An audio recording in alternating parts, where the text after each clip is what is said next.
I got diagnosed back in 2012. 2012, just before you were about to move to Australia. Yeah, about 2 years before I moved to Australia. Wow. Had a colonoscopy without anesthesia. I can tell, man, you feel like you're getting raped, man. It's horrible.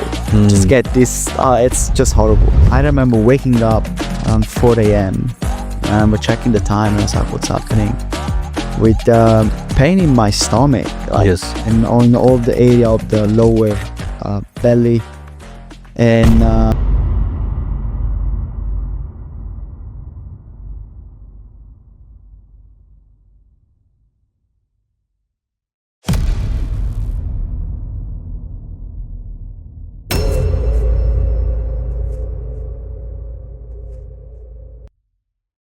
Hi guys, and welcome to Seed of Wisdom podcast. I'm your host, Harry, and today, the topic that I wanted to talk about and share the knowledge and insights on the topic is ulcerative colitis. Yes, that's right, there's something you don't hear every day, and my guest today, who I'm really grateful for, who wanted to come forward and share his life experience, how he started, when he was diagnosed, and how's his everyday life, because every day is not the same for him. And I'm honored to have my guest here today, Italo. what's up, man? How you doing, my man? Good to be here. Good to be here. Right now I'm good, so that's all I'm thinking about. But the right now, so Thank you so much. Thank you for, I know your time is very valuable because you're doing a lot of things and every day for you not the same. But today we're grateful that you're here. yeah, that's what And counts. That only counts. And yeah, if you want to start with something like your introduction, who's Italo? Yeah. Go for it. Who's Italo? So, Yes. Yeah, my name is Italo. The best question. Yeah, that's for sure my name. I know that. My ID say that, so it might be my name. I'm originally from Italy, Right. and I moved here in Australia in September 2014 when I was 21, and I'm 33. So it's like I grew up here, Right. so becoming Aussie, mate.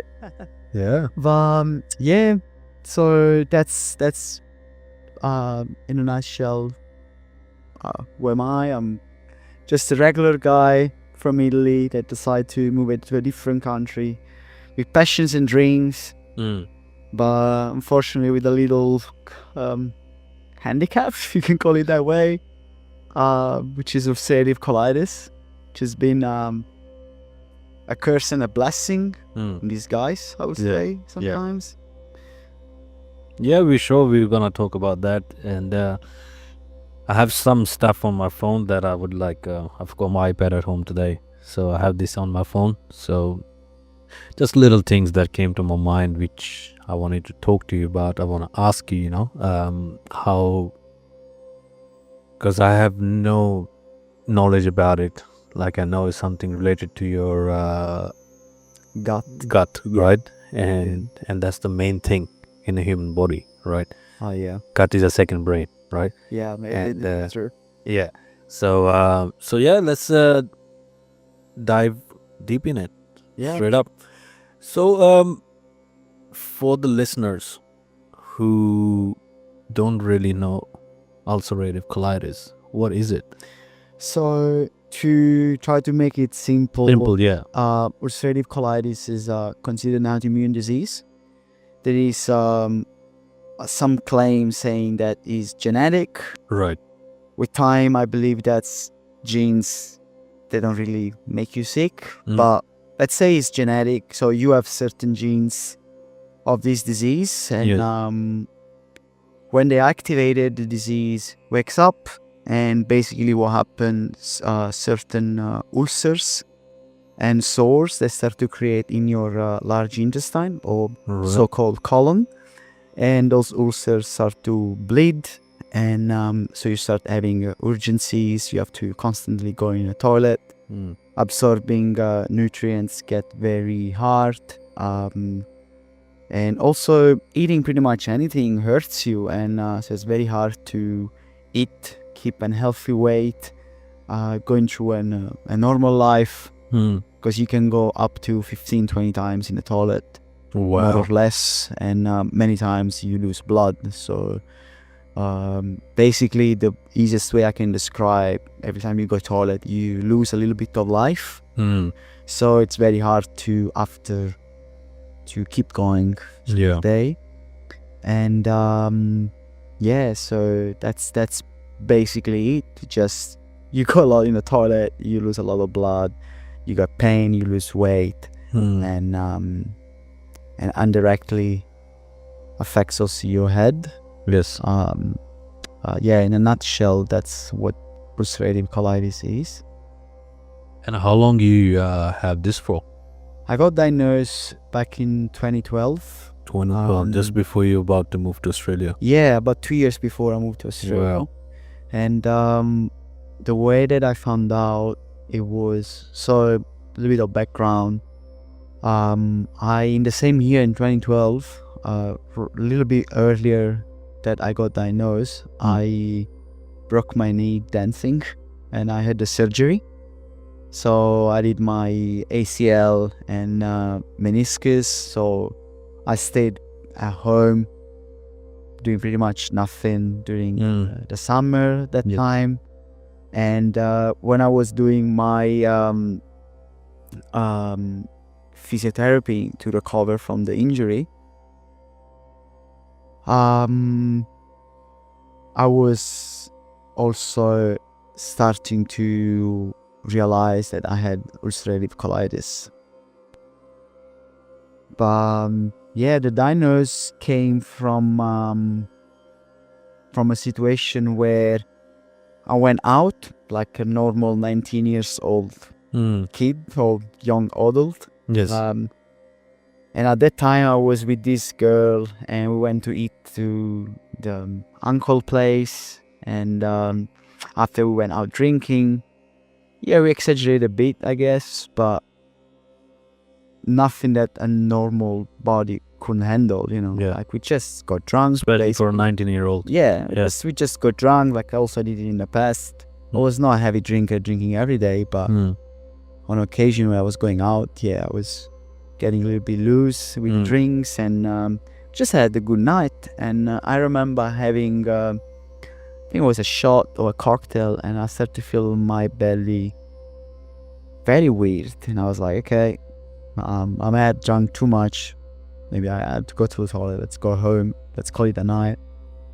And I went home, and I felt sick through the night, but nothing out of the ordinary. I just thought that I was drunk and I had to sleep it off. And I can't remember exactly what time was it, but I remember waking up around 4 a.m. and I remember checking the time, and I was like, what's happening? With pain in my stomach, and in all the area of the lower belly.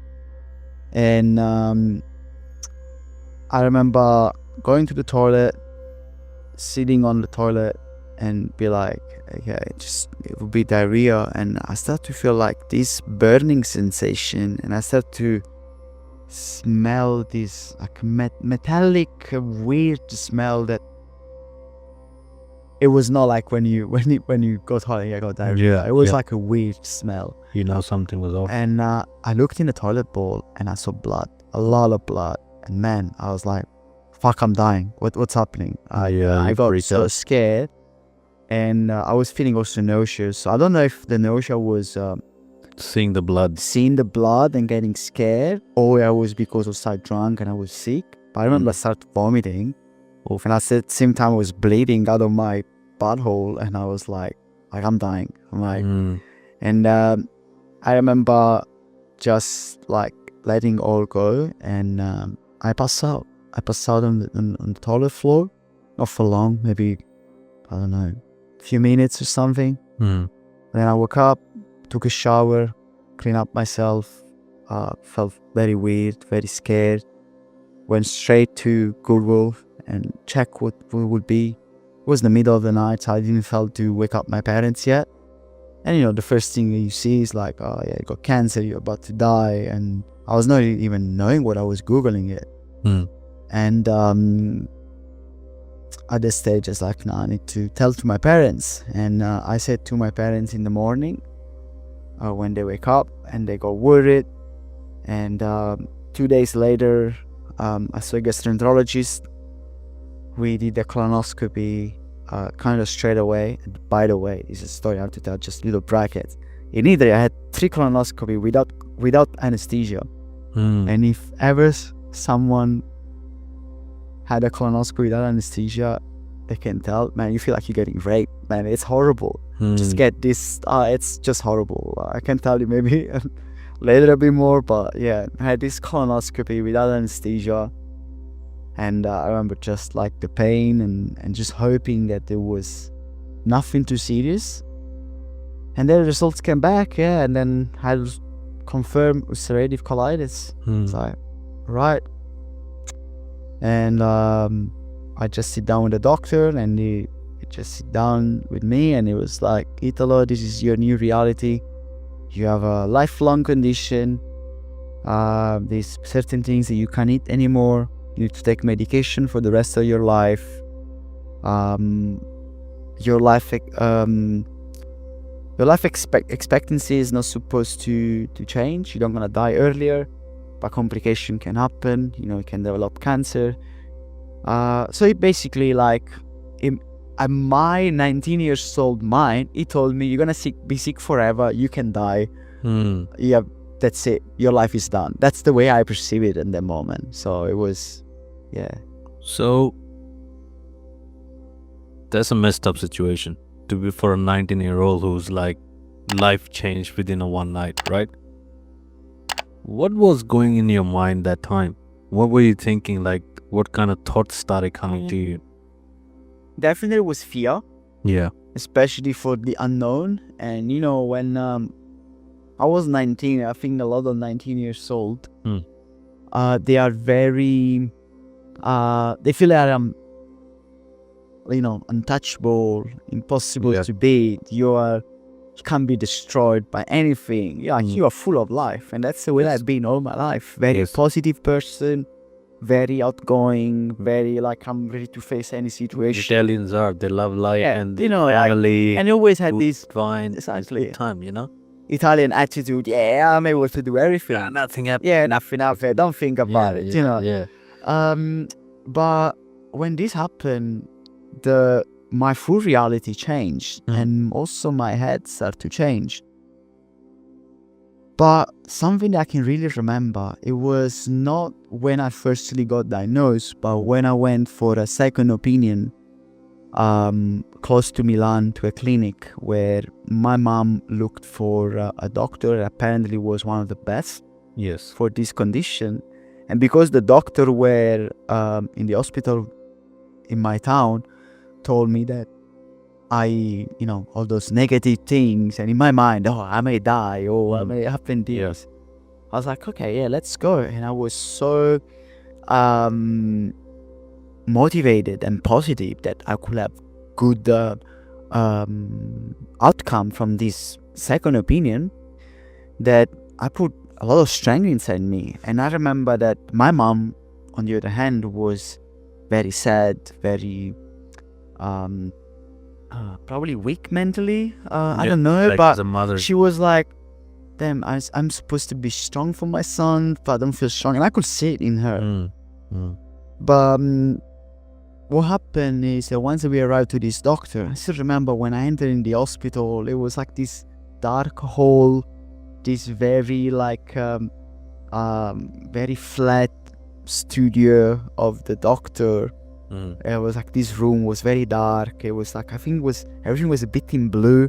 I don't know if it's my brain after many years create a memory that maybe it's not exactly the same. Exactly the same. But in my mind, it's like clearly like that. Like that's what I remember. So I believe was that very dark light. And I remember the doctor was a bit more blunt. I didn't feel like the other doctor from the town. It was a bit more warm, but this one was like why you didn't even come here? The diagnosis is this one. You got ulcerative colitis, and you know, like, you have to be careful because otherwise you risk to die. That was his words. And he was like straight, and my mom started crying. And when I saw my mom crying, in that moment I felt, okay, I don't have any other option. Right now it's my turn to be strong. So I create a mask. I'll be like, okay, I'm strong. Nothing is gonna hurt me. But I put this mask out in the world, but then within my family, my friendship, my relationship, this mask was coming off. And all the stress that it was building up from having this mask in outside life, it was releasing. So I became a shit person with the people that loved me, with the people that was helping me the most. And I got into this victim mindset on being like, oh, I'm sick, so I'm able to do everything that I want. So if I'm shit with you right now, it's okay because I'm sick. Yeah. If I don't do good in life, it's okay because I'm sick. So I start to use this as an excuse without even realizing it. I realized this a few years ago. Even if I stopped doing that many years back, I realized this not long ago. Probably around where I met you, like when we start Brotherhood, where I started to do really a lot more work. Breath work and it was no more mind work. So in 2017 I moved back to Italy because I was feeling very sick. I was in a very down moment with my life, and I was like, I'm far away from my home country. At that time, mom also got diagnosed with lymphoma non-Hodgkin's, like a form of cancer, blood cancer. And I was like, you know what? I'm just gonna go back to Italy for a bit of reset. Yeah. And that's when I start to do more research, my own research. And because of that, I think also it's changed a bit my mindset. Still to this day happens, I'm not perfect, happens moment where, especially where I have a flare up for many months. Yes. I start to be less patient. So I might be less patient with people. And still working on that. But before, I really felt I was using the disease for justifying shitty behavior or escape, like kind of if you do something here, just use an excuse to escape consequences. Somehow I'm like, probably there was a base of truth. Because, for example, I'm late because I have to go toilet last minute because I had an urgency. That's the reality of the fact. Like, don't get mad at me if I'm late. But I may have used it in the past for, I don't know, overusing the excuse. Yeah, I would say that. But with time, I became more aware and be like, okay, are you now using it as an excuse, or is actually what's happening? So, and I'm true to myself right now, which is, it's great. But yeah, in the past I couldn't. In the past, like, you were just like, yeah, I'm late because I had to go this. Yeah, I mean, on this example, I would be like, if I'm late another time where my condition has nothing to deal with, I would have still said, oh yeah, because of my condition, you know. Yeah. I would have used it as an excuse, but now I don't do it anymore. I'm like, now I own it if I'm late because I'm late, or I own it if I'm late because of the disease. But you know, being late is just one of the things. It's just probably like the least problematic one. But let's say more it was, I don't know, getting very mad at my partner for something. And when I was getting more like, you know, raise my voice or getting very mad, and I was like, oh yeah, because you can't understand, I have the disease, you know. And it was a time also because I was not really understanding the disease myself. So I was like, fuck, I don't know what's happening. So I felt that everything that was happening, all my emotions were because of the disease. I didn't realize that I could have negative emotion also related to other things. So I completely identify myself with the disease. I create a label saying, Labeled it, yeah.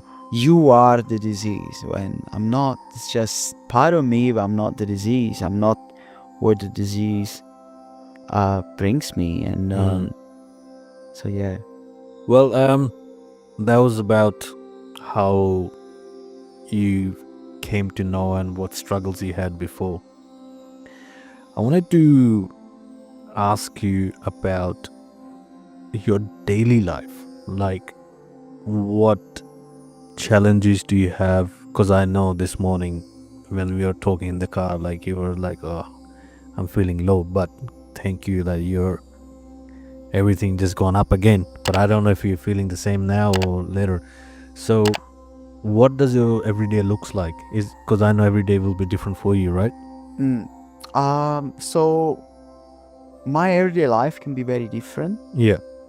It may be, okay, when I don't have a flare up, I have a normal life. I wake up, I got energy, I do what I do. I'm a pretty active person. I'm a professional dancer. I want to come back on that as well, but after. I work as a chef, I DJ, I surf, I travel. I love training. I love just doing everything.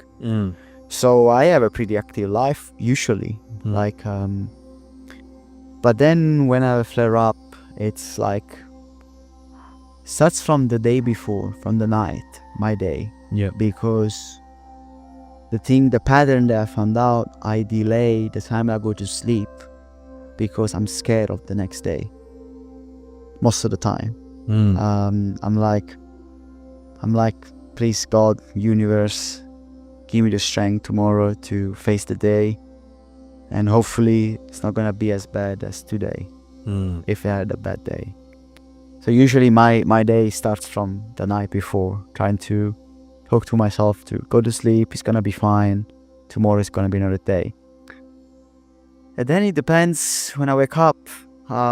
If it's my belly waking me up, that I have to rush in the toilet, many times I cannot sleep through the night because I have to wake up multiple times to go to the toilet. In the past, when I was very sick, happened that I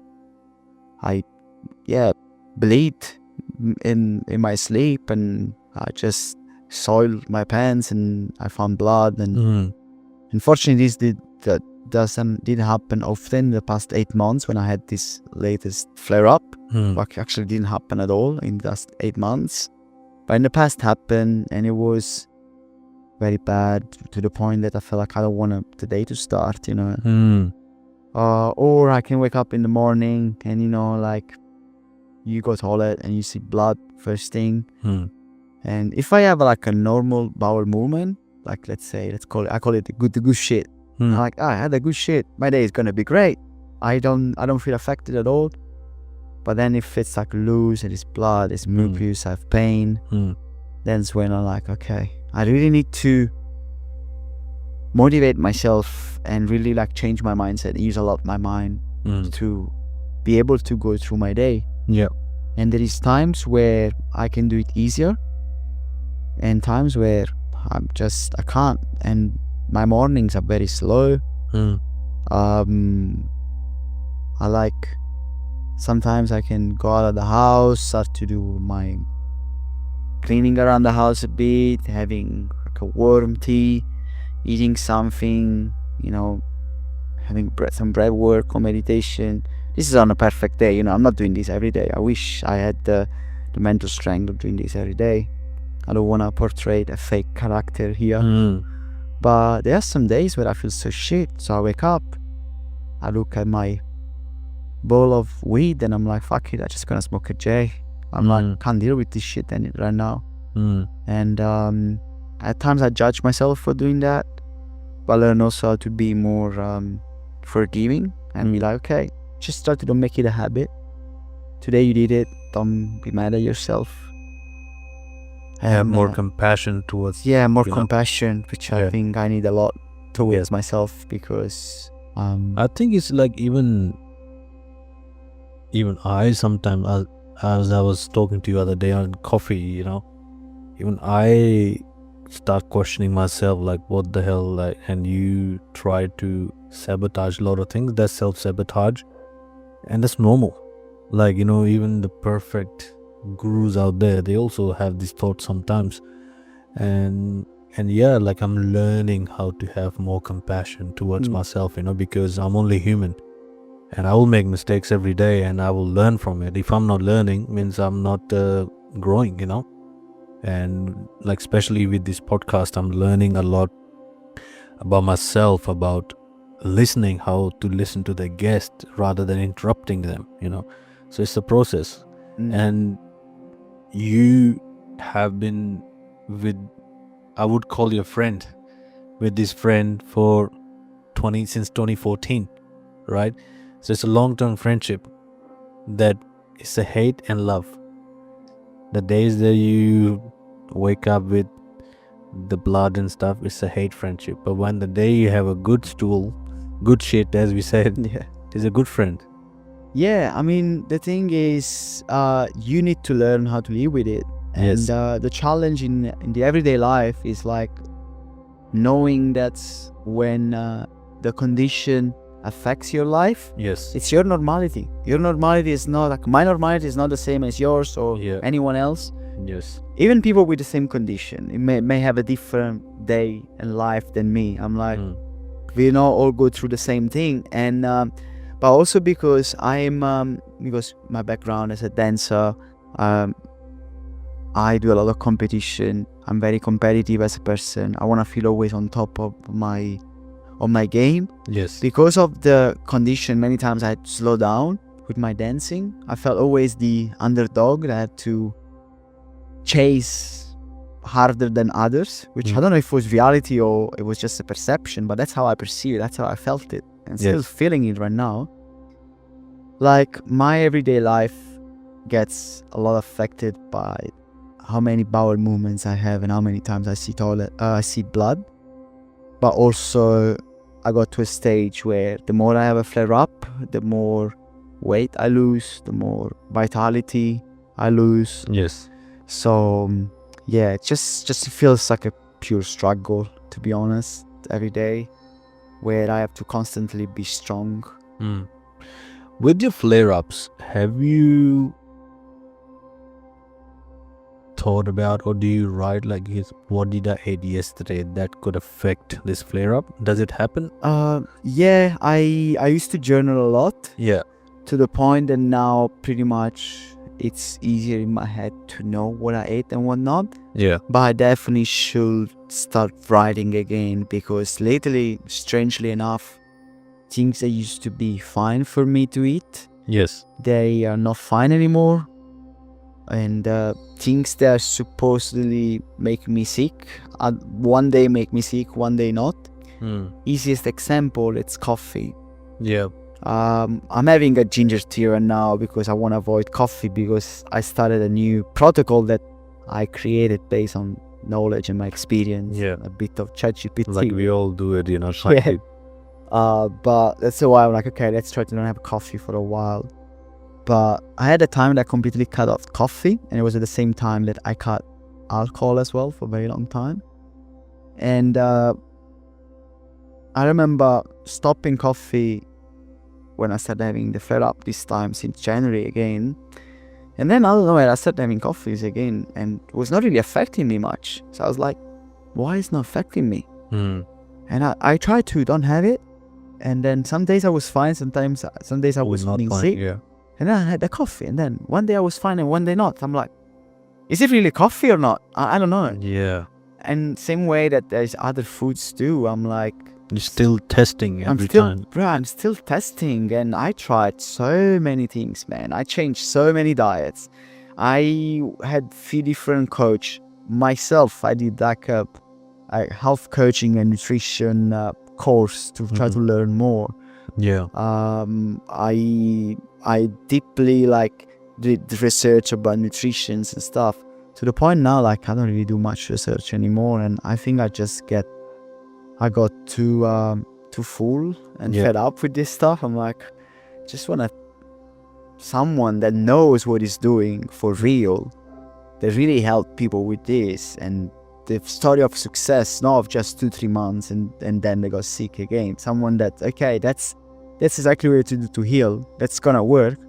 That's what I wish for sometimes, because by myself, I start to be a bit too heavy, and Well, the reason I wanted to do this podcast as well with you was to really send this message out there to find someone who can help, because I know there are a lot of people out there who pretend they can help but won't, because you have been through these people, right? And you're like kind of fed up of like, okay, they say it will work but it's not. But at the same time, I know there's gonna be somebody out there who listening to this message, listening to the podcast, who can reach out to you, because we're gonna put the links and everything in the bio and the description, because I really would like you to find that person who can at least guide you. It's not gonna be a short term, like you also know it's gonna be long term, but I definitely believe that these things can be cured. Yeah, I hope so. Because the way you look after it, and you're very cautious the steps that you take, because some people, they're gonna be out there who just like, fuck it. Yeah, and that's the thing. I'm like, I always did, and still to this day I still do the best choice for myself. Yes. Wherever it is, I don't set labels to myself. I was carnivore, then I became vegan, and then from vegan I started to eat animal products again. I don't care about labels. I do everything that is in my strength to get healthy. Yes. Whatever it is. Yeah. But it's a shame that after so many years, the people that I found on my path, they just, I don't know if they just try to help but then they give up on me, or they just they didn't think, they thought that they could but they were not capable. So just to give you a little bit of background, I saw one coach that he claims to have this program. He's from US, this guy. He said that he had the ulcerative colitis and he healed and he's fine for many years. I did this program. I think it was about 7,000 USD. Never gonna pay again the same amount of money for something like this. Already the fact that you charge that much, in my opinion, for someone that is sick, for something that you went through, and you know how hard it is on, these people. On these people. The medication that you have to buy, how expensive they are. Yeah. No support from health funds, or very minimal support, especially for alternative. I know, I get it that you want to make a living. Yeah. By charging that much and make it a business, you become a businessman. And that's all about it. I saw him only once on a call. Most of the time I was seeing his workers. The assistants, yeah. Assistants. And I was like, and man, honestly, I felt that one of them, he had no clue what he was doing.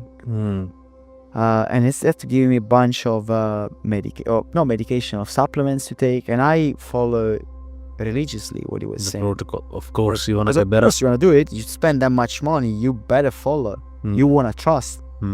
But that feeling was telling me, I don't know if this is gonna work. And honestly, I don't know if it worked. I got better, but at the same time, I was taking other medications, and I was doing other things too. I quit my job. I was doing more things related to my passion. So is it everything that did work at that time?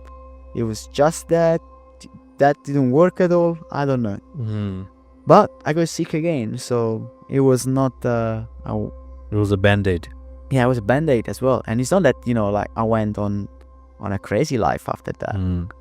And then, when I was saying I did my health coaching program just to learn more about things, and that was actually pretty good. Yes. I did this course. I was about integrative nutrition. So you hear so many. For me, it was a very new word at that time in 2017.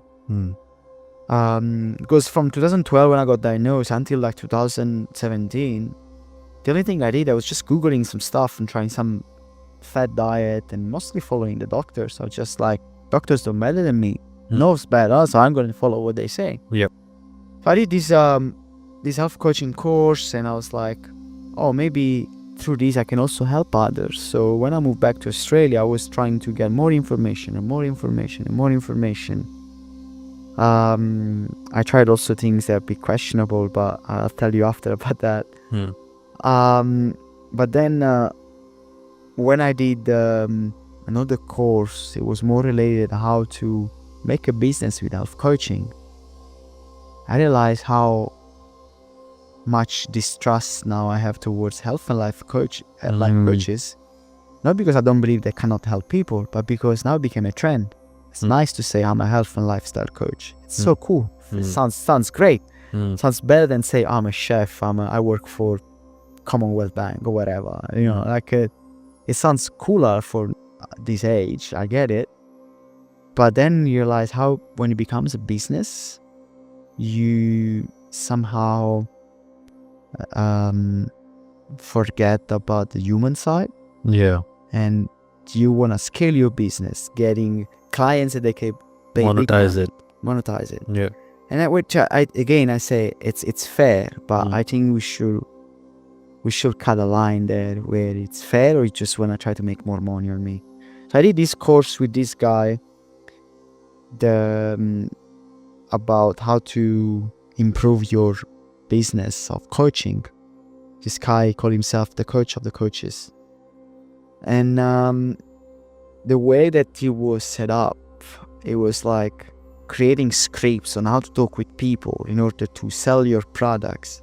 You have to be the best in what you're doing. You have to make believe that person you're the best in what you're doing. And many times it's just, they're basically telling me you need to make people feel that they need you. And I'm like, fuck that. Some people don't need me. I'm like, I feel a fake. I feel like it's not imposter syndrome, because I know my knowledge and I know where I stop. But why should I say to someone with ulcerative colitis that I'm able to put her in remission when me first I'm not in remission? This doesn't feel right. And that's what those people that this program from the US that I did, they were doing. They didn't cure themselves, but they were saying to me that they could cure ulcerative colitis. I'm like, no, you can't. You can't do it. Yeah. It seemed like when Matteo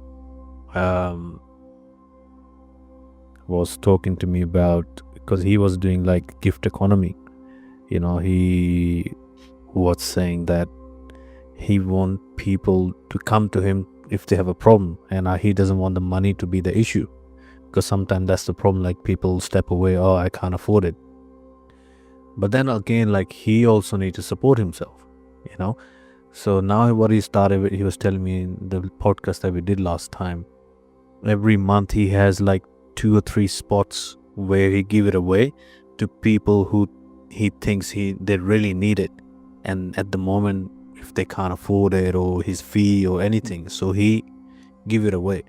This way at least he's still supporting people and he's still doing his business, which is helping people. He can't be just doing dharma. It's karma and dharma. Oh, 100%. So, but it's unfortunate that right now there are a lot of people out there who just squeezing your problem. Oh, you have this, okay, I know how to heal it. No, this is gonna come back to you. And on this, like, I completely agree. I don't want to put every coaches out there in the same box. But they are out there. 100% no. And you need to, if you have a gift as well, you want to give it to the world, you want to support yourself. Some people, they are able to pay more, some people, they are able to pay less. I mean, medication and normal healthcare many times is not affordable. Yes. So the reason why also is, well, I think health coaches were born is also to create a different pathway for people. They look for a solution for their health. So why make it even more unaffordable compared to regular health? So already this, like, I think it should be a balance. But also on the other hand, I believe that it's right to pay, because many times people, when they do things for free, they don't take it serious. Not everyone. I mean, me, at least I can talk for myself. When I see value in something, when these values gave it to me for free, I take that value, like, I put it on a pedestal. I'm like, damn, this person is giving me this value for free. Let me really, like, be grateful for it. So I don't feel like, oh yeah, I just expected it. I have. So I really take good care of that value that is given to me. But yeah, I get it. There is this concept of pay the person, because that is at least the person or that paid and is gonna stick to the program or to that thing. Same thing when you do the gym membership, you pay because this, you know, that you pay in the gym membership, you gotta go to the gym. It's like, it makes sense to pay, but just would be great to have it more affordable for everyone. Not everyone is rich. Not everyone comes from a very wealthy family. And many people, especially in this country, in Australia, they are from overseas, and they're still struggling with visas and things to pay. And plus, if they have a condition like that, and they need to find someone to help them, and they have to pay those big monies, they have to work more. And what's happening if they work more? They stress more. What happens if they stress more? They get more sick. So, yeah, man, that's the vicious cycle that a lot of people get stuck into. But let's keep going. I wanted to ask you, like, with these two questions in one, right? What treatments have you tried? And if you can tell us, like, because I know you might have tried a lot of them, how you can summarize it. And because I have another question after it.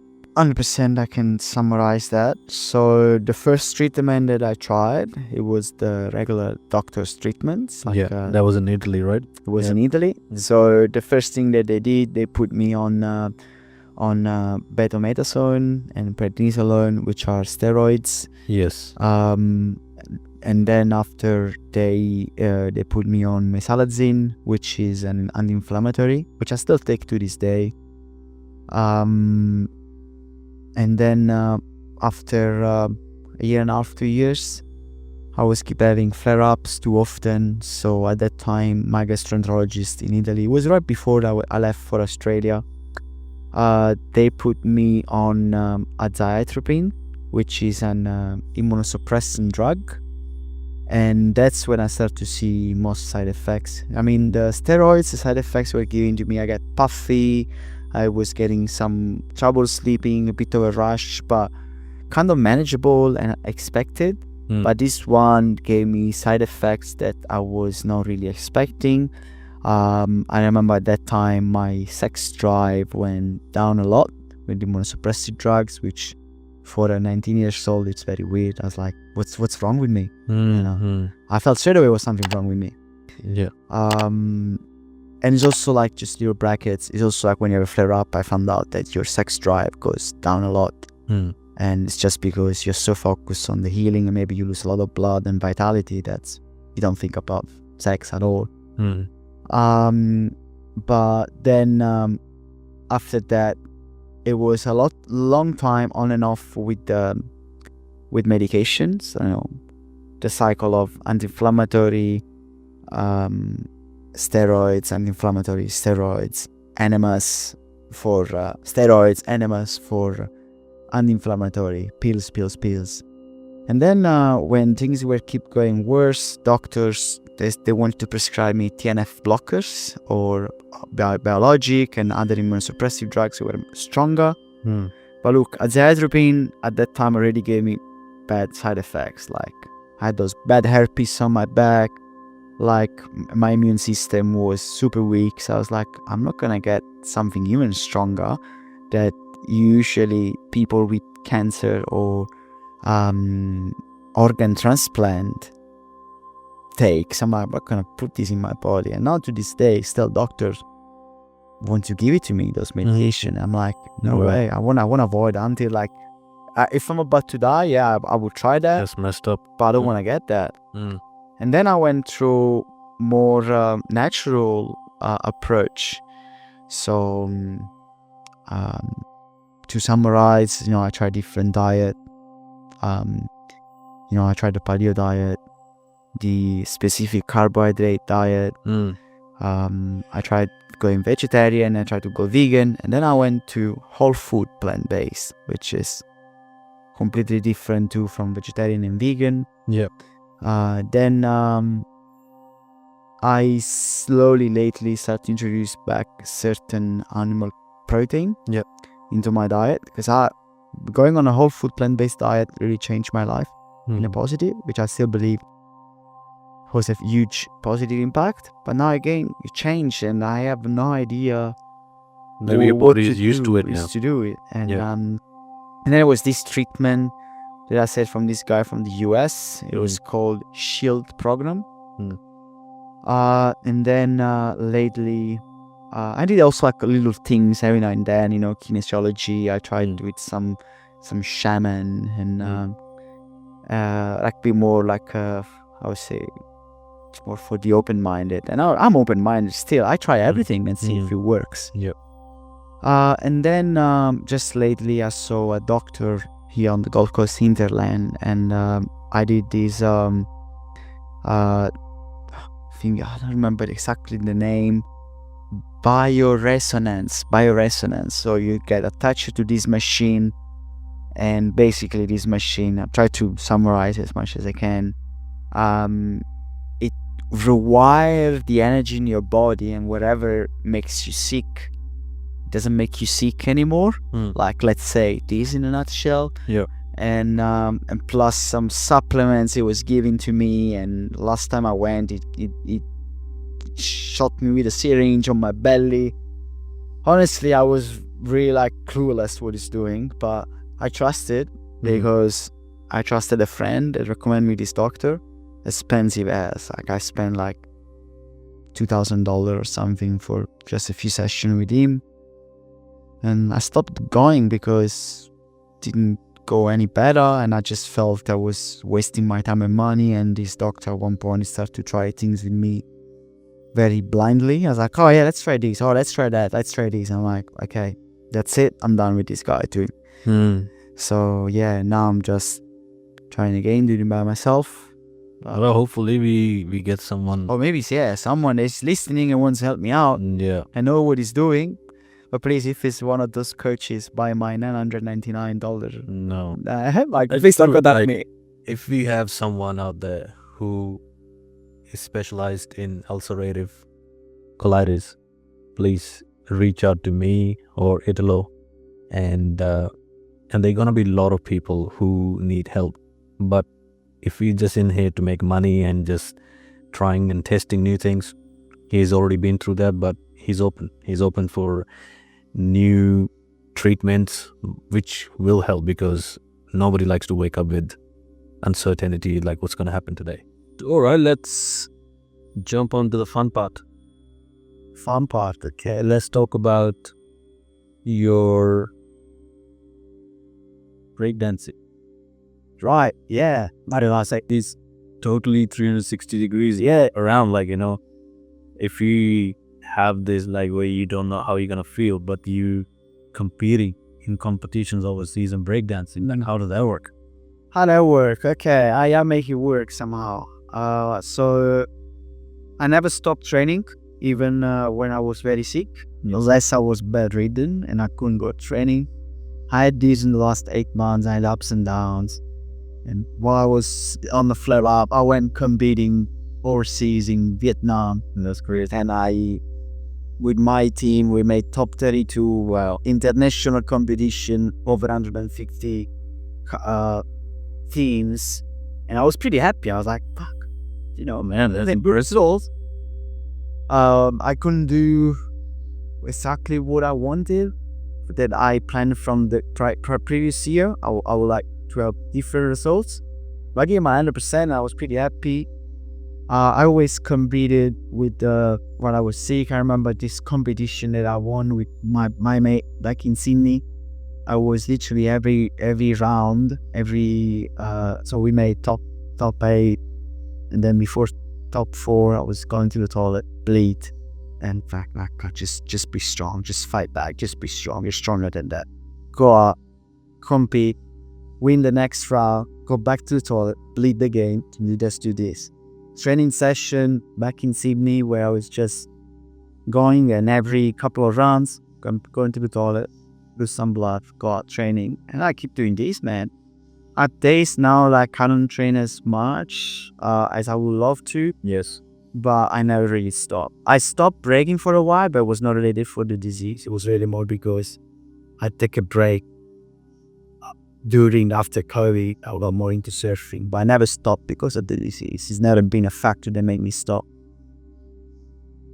Wow. And but yeah, It's like your motivation, like, you know, that's like your where you can like channel your anger. Yeah, and get out of your mind, and then you just focusing. And also you do DJing, right? Yeah. I more than DJing and I elections. I love collecting records. So the DJ part, it became secondary. Like, I spin records. I DJ the music that I like. I don't like to do it as a job because I don't wanna have the average person come to me and be like, "Oh, can you play, this is your price?" I don't want to do that. I want to play the music they like for the music they like, the same music I like. And mostly I collect records, so it's a passion that I do. The affection that I have, and but yeah, like, going back to breaking part, it's that's it right. It's like channeling the anger, and the anger fooled my dancing for so long. Also because I had to slow down in my training. Even if I keep training, I had to slow down. I felt less strong. I always felt the underdog in my dance crews, in the scene, in the dance scene. I was feeling always that I had to work twice harder than anybody else to reach something. And I haven't reached yet what I want with breaking. So I can't give up. But at the same time, I start to get very tired in those flare-ups and stuff. Yes. I can't stop. It's just like, I don't know if I'm just insane or I just love it so much. I mean, like, I'm at that stage that is a thin line, and I don't know where I stand. Insanity or pure love, Yeah. But I don't think I would have stopped, man. You shouldn't stop. Nah, even like when one day I will not compete as much anymore. I mean, right now I'm not competing as much because of my work, and it's a different story. I'm on my journey to get my permanent residency in Australia, so I need to prioritize other teams, but I still compete. I have a competition 2 weeks for Red Bull BC1 qualifier here in Brisbane, which is pretty big competition. Yes. But I put myself out there when I can. I still prioritize it. But when one day I will stop prioritizing competition, I still want to be involved. I don't want to be one of those people disappear. Breaking them so much, and I still feel like I need to give so much back to breaking. And there's many ways to do it. You don't have to compete. You have to do it. And also, if you see the new generation, man, that's crazy. Like, that's insane what they're able to do it. Like, literally, like, I can't even explain it. I had those 2 kids in my crew. One of them was at the Olympics last year. Wow. I know that everybody talk about Reagan, but he was the guy that probably Australia and the world should be talking about. It is crazy, man. Every time I see him, it's like What's his name? Jeff J-Attack. It's like, You sound out to you, my friend. yeah, man, fucking great. It's great B-boys. Yeah, and him and this other kid, like, they were like 17 and 15 years old, like a guy, Gerard.